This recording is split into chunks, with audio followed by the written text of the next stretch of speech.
Alert weather day, expecting the weather to head downhill throughout the day Sunday. The good news, tomorrow and Saturday fine. All the nasty weather focusing here on the back half of the weekend. So we'll start future radar Saturday. Tomorrow sunny. It's cold tomorrow morning, a lot of 20s, some frost around to start the day.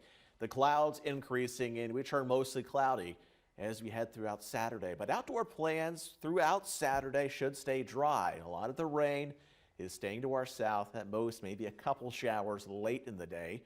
Myrtle Beach Bowl Saturday, not expecting any issues. A bit warmer, temperatures into the 60s. Sunday is where the moisture begins to head our way, and it will likely start with some showers early.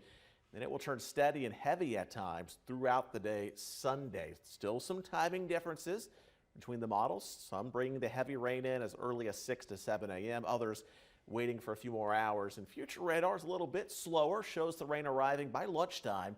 Once it arrives, it will likely remain around and heavy throughout the afternoon and evening.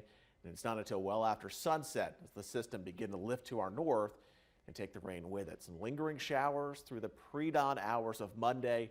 By sunrise, most of the rain should be out of here. The winds will start to ramp up, a pretty potent storm system for this time of the year. And that will allow the winds to increase throughout the day Sunday, and those same winds will be blowing onshore.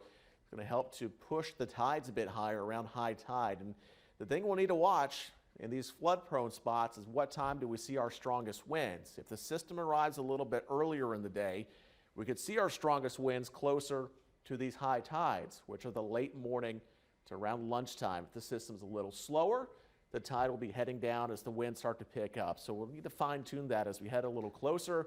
But we'll all be dealing with the strong gusty winds, really bumping up here as we head throughout the day. Could see wind gusts approaching 50 at times.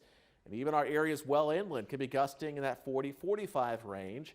As we saw last Sunday night, that is enough to cause some scattered power outages, something we need to watch throughout the day Sunday.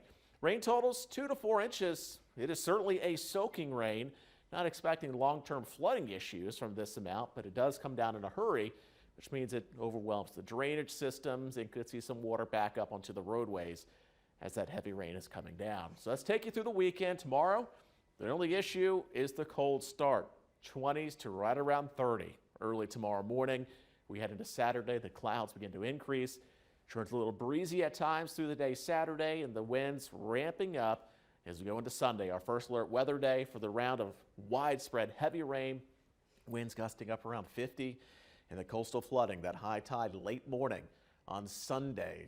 Finally seeing improvements, though, as we make our way into Monday as the rain chances gradually relax. Some showers around, still gusty through the day Monday, but it won't be nearly as bad as what we'll see Sunday. So at least it's in and out in a hurry. Yeah. It's not uncommon to see these kind of coastal lows. It's the strength of this one that is very uncommon for this time of the year. It's going to make it feel more like a weak tropical storm moving through. Wow.